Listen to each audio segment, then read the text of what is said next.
ਜ਼ਿਲ੍ਹਾ ਅੰਮ੍ਰਿਤਸਰ 'ਚ ਇਸ ਵੇਲੇ ਜੋ ਕੋਵਿਡ ਦੀ ਸਥਿਤੀ ਹੈ, ਆਪਾਂ ਨੂੰ ਸਾਰਿਆਂ ਨੂੰ ਪਤਾ ਹੈ ਕਿ ਇਹਨਾਂ ਹਾਲਾਤਾਂ ਦੇ ਵਿੱਚ ਕਾਫੀ ਜਿਹੜਾ ਹੈ ਇਸ ਵੇਲੇ ਕੋਵਿਡ ਜਿਹੜਾ ਹੈ ਪੂਰੇ ਚਰਮ ਸੀਮਾ 'ਤੇ ਪਹੁੰਚਿਆ ਹੋਇਆ ਹੈ ਔਰ ਕਾਫੀ ਲੋਕ ਜਿਹੜੇ ਹੈ ਇਹ ਤੋਂ ਇਸ ਵੇਲੇ ਹੁਣ ਗ੍ਰਸਤ ਹੋ ਚੁੱਕੇ ਨੇ ਔਰ ਇਹ ਕੋਵਿਡ ਜਿਹੜਾ ਹੈ ਤਕਰੀਬਨ ਹਰ ਘਰ ਦੇ ਵਿੱਚ ਜਿਹੜਾ ਹੈ ਦਸਤਕ ਇਸ ਵੇਲੇ ਦੇ ਚੁੱਕਾ ਹੈ।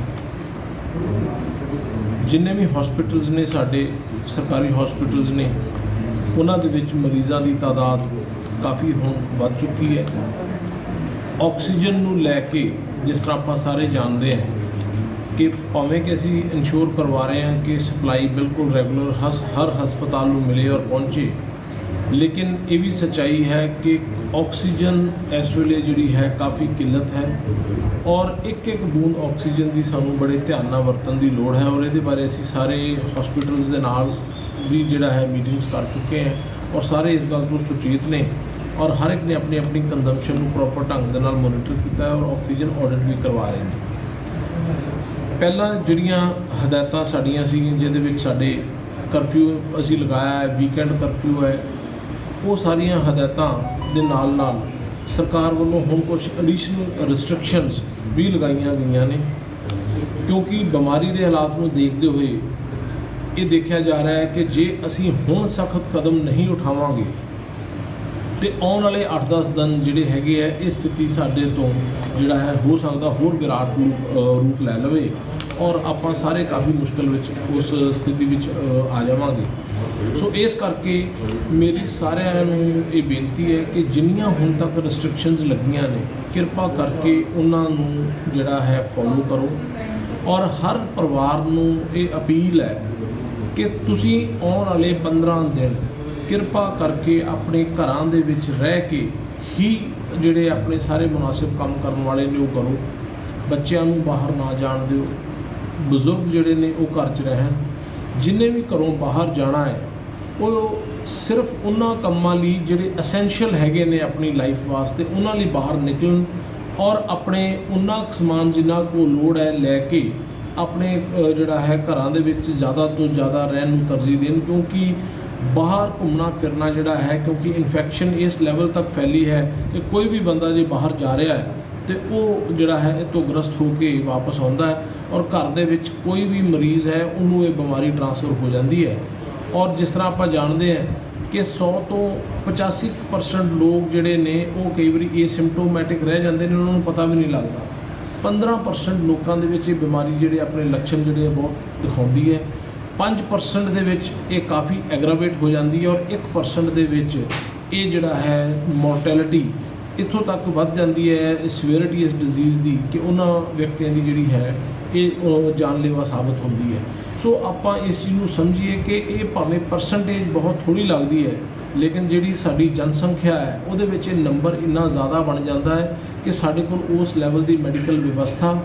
ਉਹਨੇ ਬੈੱਡਸ ਔਰ ਉਹਨਾਂ ਦੇ ਉਸ ਲੈਵਲ ਦੀ ਦੇਖ ਰੇਖ ਕਰਨ ਲਈ ਜਿਹੜੀ ਹੈ ਉਹ ਹਮੇਸ਼ਾ ਹੀ ਘਾਟ ਰਹਿੰਦੀ ਹੈ। ਸੋ ਇਸ ਕਰਕੇ ਇਸ ਸਮੇਂ ਇਹ ਬਿਹਤਰ ਹੈ ਕਿ ਅਸੀਂ ਸਾਰੇ ਆਪਣੇ ਘਰਾਂ ਦੇ ਵਿੱਚ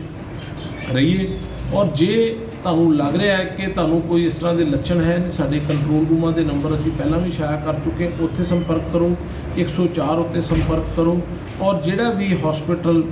ਜਿਹੜਾ ਹੈ ਜਿੱਥੇ ਬੈੱਡ ਅਵੇਲੇਬਲ ਹੈ, ਜੇ ਕਿਤੇ ਮੁਸ਼ਕਿਲ ਆ ਰਹੀ ਹੈ ਸਾਡਾ ਗਵਰਨਮੈਂਟ ਮੈਡੀਕਲ ਕਾਲਜ ਸਾਡੇ ਬੈੱਡਸ ਅਵੇਲੇਬਲ ਹੈਗੇ ਨੇ, ਕਿਰਪਾ ਕਰਕੇ ਤੁਸੀਂ ਉੱਥੇ ਵੀ ਜਿਹੜਾ ਹੈ ਸਾਨੂੰ ਤੁਸੀਂ ਅਪਰੋਚ ਕਰ ਸਕਦੇ ਹੈਗੇ ਆ। ਸੋ ਕੁਝ ਜਿਹੜੀਆਂ ਐਡੀਸ਼ਨਲ ਰਿਸਟ੍ਰਿਕਸ਼ਨਸ ਹੈ ਜਿਹੜੀਆਂ ਹੁਣ ਇਮੀਡੀਏਟਲੀ ਲਾਗੂ ਹੋ ਰਹੀਆਂ ਨੇ ਮੈਂ ਉਹ ਦੁਬਾਰਾ ਦੱਸ ਦਿੰਦਾ। ਹੁਣ ਸਿਰਫ ਤੇ ਸਿਰਫ ਅਸੈਂਸ਼ੀਅਲ ਕਮੋਡਿਟੀਜ਼ ਵਾਲੀਆਂ ਦੁਕਾਨਾਂ ਜਿਨ੍ਹਾਂ ਦੇ ਵਿੱਚ ਕੈਮਿਸਟ ਸ਼ਾਪਸ, ਦੁੱਧ, ਖਾਣ ਪੀਣ, fruit, dairy, poultry, eggs, meat, mobile repair ਜੇ ਕੋਈ ਜ਼ਰੂਰੀ ਹੈ ਅਤੇ ਜਿਹੜੇ ਐਗਰੀਕਲਚਰ ਸੀਡਸ, ਇਹਨਾਂ ਦੀਆਂ ਜਿਹੜੀਆਂ ਦੁਕਾਨਾਂ ਨੇ ਜਿਨ੍ਹਾਂ ਨਾਲ ਰੋਜ਼ਮਰਾ ਜ਼ਿੰਦਗੀ ਦੇ ਵਿੱਚ ਤੁਹਾਨੂੰ ਇਹਨਾਂ ਦੀ ਲੋੜ ਪੈਂਦੀ ਹੈ, ਇਹ ਦੁਕਾਨਾਂ ਖੁੱਲ੍ਹੀਆਂ ਰਹਿਣਗੀਆਂ। Laboratories, medical laboratories, nursing homes, medical establishments ਜਿਹੜੇ ਨੇ ਇਹ ਖੁੱਲ੍ਹੇ ਰਹਿਣਗੇ। ਇਸ ਤੋਂ ਇਲਾਵਾ ਹਰ ਤਰ੍ਹਾਂ ਦੀ ਦੁਕਾਨ, ਚਾਹੇ ਉਹ ਮੁਨਿਆਰੀ ਦੀ ਹੈ, ਕੱਪੜੇ ਦੀ ਹੈ, ਹੋਰ ਕਿਸੇ ਕਿਸਮ ਦੀਆਂ ਦੁਕਾਨਾਂ ਨੇ, ਉਹ ਸਾਰੀਆਂ ਬੰਦ ਰਹਿਣਗੀਆਂ। ਔਰ ਪਿਛਲੇ ਸਮੇਂ 'ਚ ਇਹ ਦੇਖਣ 'ਚ ਆਇਆ कि कई बारी कोई बंदा अपनी सिर्फ दुकान खोलण करके 4 पैकेट दुੱਧ ਦੇ ਰੱਖ ਲੈਂਦਾ ਹੈ ਜਾਂ ਥੋੜੀ ਉੱਥੇ ਇਹੋ ਜਿਹਾ ਸਮਾਨ ਰੱਖ ਲੈਂਦਾ ਹੈ ਕਿ ਸ਼ਾਇਦ ਮੈਂ ਐਸੈਂਸ਼ੀਅਲ ਕਮੋਡਿਟੀਜ਼ ਨੂੰ ਦਿਖਾ ਕੇ ਆਪਣਾ ਦੂਸਰਾ ਕਿੱਤਾ ਚਲਾ ਪਾਵਾਂ। ਇਹ ਉਹਨਾਂ ਵੀਰਾਂ ਨੂੰ ਸਖਤ ਹਦਾਇਤ ਹੈ ਕਿ ਕੇਵਲ ਤੇ ਕੇਵਲ ਜਿਹੜੇ ਐਸੈਂਸ਼ੀਅਲ ਕਮੋਡਿਟੀਜ਼ ਨਾਲ ਡੀਲ ਕਰਦੇ ਨੇ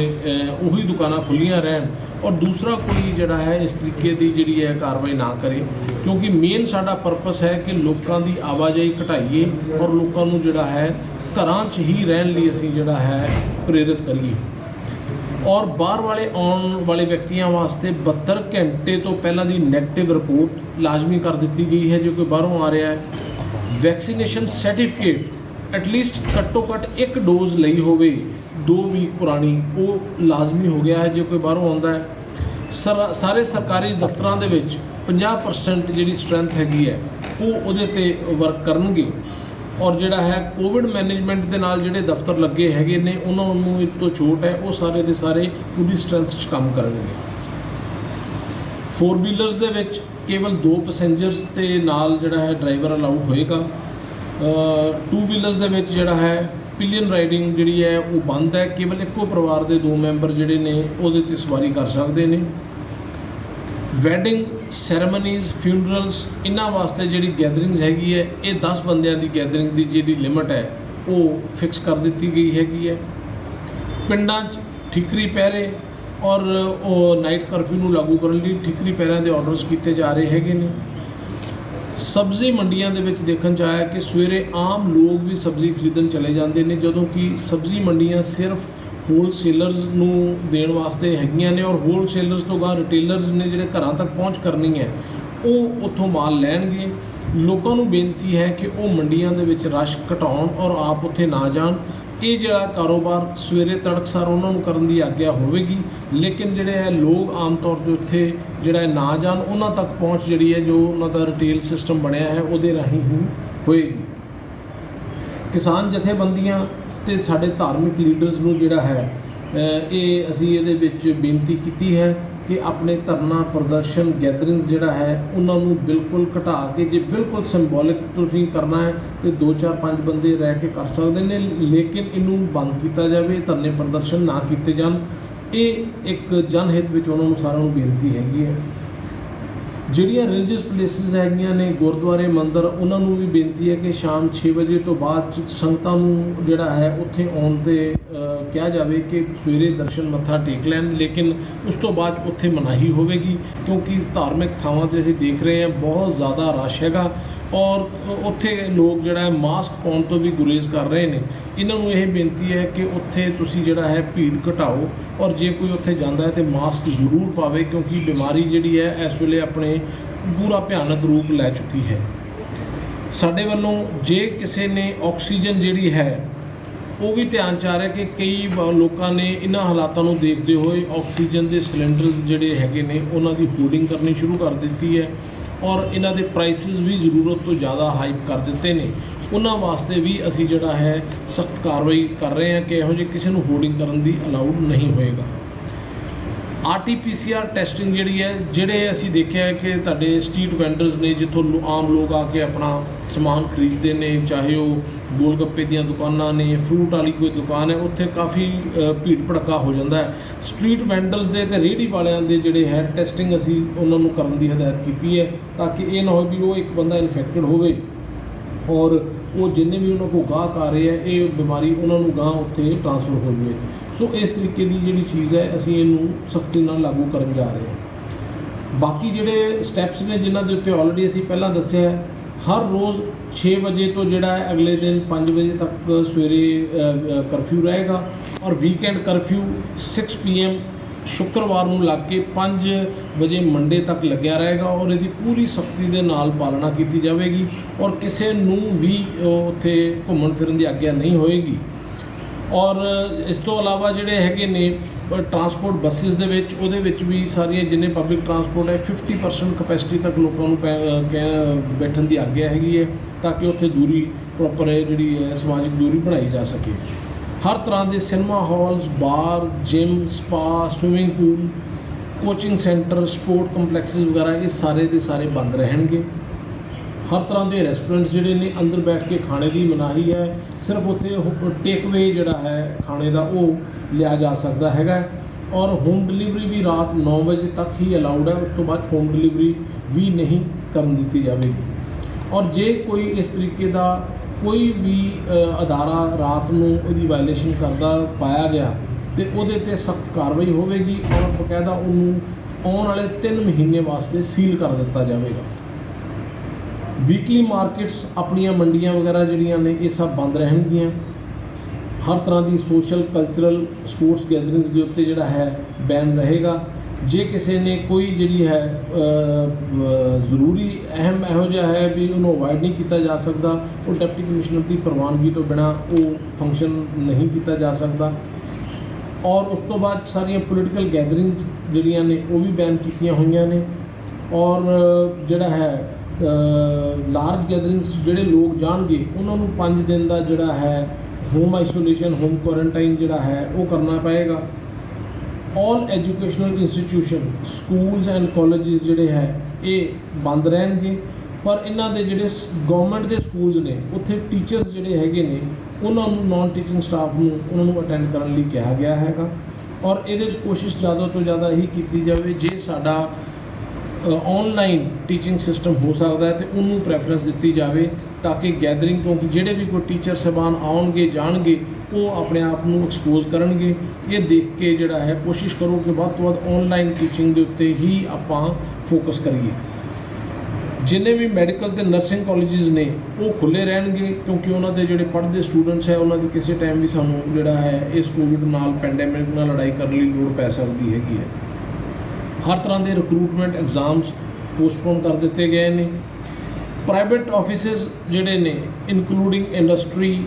architect chartered accountants insurance companies ये सारिਆਂ ਨੂੰ किया गया है कि अपना जिहड़ा है तुसीं वर्क फ्रॉम होम करो जिथे जिथे पॉसीबल है। इंडस्ट्रीज़ नूं असीं चलन दी फैक्ट्रीज़ नूं आग्या दित्ती है, उन्हां दे जिहड़ा है अपने कामकाज जिथे लेबर आ रही है, लेकिन वो लेबर दे कोल इंडस्ट्री के लैटर पैड के उत्ते होना चाहिए है कि किहड़े मुलाजमां नूं उन्होंने अलाउ किया, ताकि नाकिਆਂ ਦੇ ਉੱਤੇ उस चीज़ नूं दिखा सकन। जे कोई भी सरकारी मुलाजम बाहर जा रहा है वक्रे तौर पर किसी को कोई करफ्यू पास जारी नहीं किए जा रहे, उन्होंने हदायत है कि हर एक सरकारी मुलाजम अपने पास अपना आइडेंटिटी कार्ड जरूर रखे, ताकि जदों भी उन्होंने कोई नाके पर रोकता है तो उन्होंने आइडेंटिटी कार्ड अपना वो दिखा दें। वैक्सीनेशन वास्ते जिहड़ा है वो ऑलरेडी असीं सारिਆਂ ਨੂੰ कहा है कि वैक्सीनेशन हर मुलाजम अपनी करवावे। और जिहड़ा है वध तो वध इस वेले वैक्सीनेशन साडी हो रही है, लेकिन कई बार वैक्सीनेशन की सप्लाई घाट होने करके थोड़ा डिप आया। सारिਆਂ ਨੂੰ यही बेनती है कि वध तो वध अपनी ऑक्सीजन करवाउण। माइक्रो कंटेनमेंट जोनस जिहड़े बनाए जा रहे हैं उन्हां दे विच जिहड़ा है सख्ती दे नाल पालना करन दी हदायत की गई कि उत्ते प्रॉपर सख्ती की जाए, टू एंड फ्रो मूवमेंट ना करन दित्ती जाए और उत्थे वध तो वध लोकां दी जिहड़ी है सैंपलिंग की जाए। सरकारी दफ्तरां दे विच लोकां दे आम ਕੰਮਾਂ ਕਾਰਾਂ ਜਿਹੜੇ ਆ ਰਹੇ ਨੇ ਸ਼ਿਕਾਇਤਾਂ ਦੇ ਗ੍ਰੀਵੈਂਸ ਰਿਡਰੈਸਲ ਲਈ ਉਹਨਾਂ ਨੂੰ ਅਸੀਂ ਇਹ ਕਹਿ ਰਹੇ ਹਾਂ ਕਿ ਆਪਣੀ ਆਨਲਾਈਨ ਗ੍ਰੀਵੈਂਸਿਸ ਹੀ ਆਪਣੀਆਂ ਜਿਹੜੀਆਂ ਆਨਲਾਈਨ ਦੇਣ। ਜੇ ਬਹੁਤ ਕੋਈ ਐਮਰਜੈਂਸੀ ਹੈ ਤੇ ਫਿਰ ਹੀ ਸਰਕਾਰੀ ਦਫ਼ਤਰ 'ਚ ਉਹ ਜਾਣ। ਸੋ ਇਹ ਹਦਾਇਤਾਂ ਅਸੀਂ ਜਿਹੜਾ ਹੈ ਆਪਣੀਆਂ ਪੁਲਿਸ ਅਥਾਰਟੀਜ਼ ਤੱਕ ਪਹੁੰਚਦੀਆਂ ਕਰ ਦਿੱਤੀਆਂ ਨੇ ਔਰ ਇਹਨਾਂ ਦੀ ਅੱਜ ਤੋਂ ਹੀ ਸਖਤੀ ਦੇ ਨਾਲ ਪਾਲਣਾ ਜਿਹੜੀ ਹੈ ਉਹ ਸ਼ੁਰੂ ਕਰ ਦਿੱਤੀ ਜਾਵੇਗੀ। ਮੇਰੀ ਸਾਰਿਆਂ ਨੂੰ ਬੇਨਤੀ ਹੈ कि आने वाले 15-20 दिन एक महीना बहुत अहम है। सारे परिवार अपनी जिम्मेवारी समझन और अपने परिवारिक मैंबरों के उत्ते आपां कंट्रोल रखिए, क्योंकि इस लड़ाई के नाल सानू हर बंदे का सहयोग चाहिए है और बिना सहयोग के लड़ाई नहीं लड़ी जा सकती। और सारिਆਂ ਨੂੰ ये बेनती है कि जे किसी का कोई परिवारिक मैंबर अपने आप नूं बीमार समझ रहा है, उन्होंने साह की कोई तकलीफ है तो घर ही बैठ के इलाज करने की बजाय अपने संबंधित हस्पतालों पहुँचो। जे किसी को कोई समर्था नहीं है और उन्होंने कोई प्राइवेट हॉस्पिटल जिहड़ा एंटरटेन नहीं कर रहा, कृपा करके साडे गवर्नमेंट मैडिकल कॉलेज अप्रोच की जाए। सो इन्हां शब्दों नाल उम्मीद करदा है कि सारे अमृतसर वासी जिहड़ा है इस चीज़ का सानू सहयोग देंगे प्रशासन नूं। और जे असीं आने वाले 15 दिन ये संयम वरत लिया और अपने ते डिसिपलिन कायम रख लिया तो ये शायद अज दे जिहड़े हालात ने अज तो 15 या 20 दिनों बाद आपां नूं बदले हुए नज़र आउणगे। धन्नवाद। जय हिंद।